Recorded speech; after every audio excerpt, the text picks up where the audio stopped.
ವೀರಭದ್ರ ಕುಮಾರ ವಜ್ರಬಂಧನ ಜಟವರ ಶಬ್ದದಿಂದ ಉದ್ಭವಿಸಿದ ಧೀರ ಕಬ್ಬಿಣದ ರಥದಂತೆ ಉಕ್ಕೇರಿಯುತ್ತಿರುವ ನಿನ್ನ ವೀರತ್ವವು ಸಾರ್ಥಕವಾಗುವ ಸಮಯವು ಹುಟ್ಟಿದಾಗಲೇ ಸಮೀಪಿಸುತ್ತಿದೆ. ನನಗೆ ಮಾತ್ರವಾದ ಕಾರ್ಯ ಯಾವುದು? ಭಯಂಕರವಾದ ಕಾರ್ಯವೊಂದಿರುವುದು ವೀರಭದ್ರ.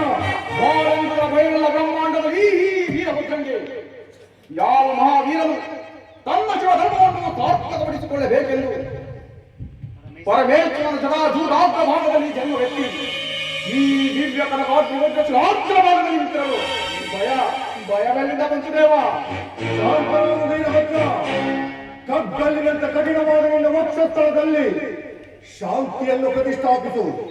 ಅವರಲ್ಲಿ ಮೊರೆದೇಳುವ ಜ್ವಾಲಾಮುಖಿಯಂತೆ ರಮಸದಿಂದ ಹರಿದಾಡುತ್ತಿರುವ ನಿನ್ನ ಉಚ್ಛ್ವಾಸವನ್ನು ನಿಲ್ಲಿಸು.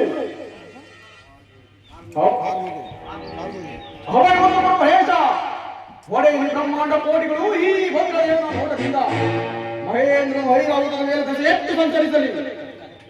ಸ್ತಬ್ಧರಾದ ವೀರಭದ್ರ, ಕುಂಭಾರನ ಕುರಾಲದಿಂದ ಶೋಭಿತವಾದ ಅನೇಕ ಕುಂಭಗಳನ್ನು ಹಾವಿಗೆಯಿಂದ ಸುಟ್ಟು ಕೋಪದಿಂದ ಅವುಗಳನ್ನು ಪಡೆದಂತೆ ಮಹೇಂದ್ರಾದಿ ದೇವತೆಗಳು ಹಾಳಾಗುವು.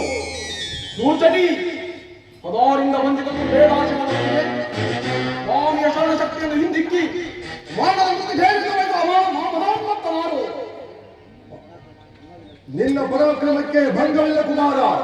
ಆದರೆ ಅವರ ಶಬ್ದವನ್ನು ಉಚ್ಚರಿಸಬಾರದು.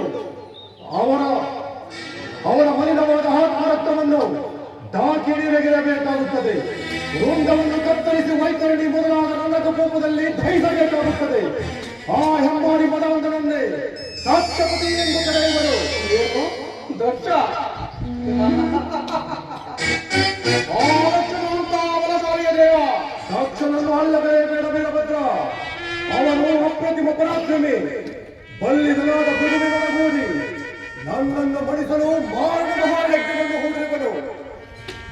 ಆ ದಕ್ಷ ಯಜ್ಞದ ನಾದಕ್ಕೆ ಹೋಗುವ ಹೊಲುತ್ತೇನು ದೇವ. ಆಗಬಹುದು ಕುಮಾರ ವೆಂಕಟೇಶ್ವರ, ವೀರಭದ್ರನಿಗೆ ಸಹಾಯಕನಾಗಿ ಹೊರಡು.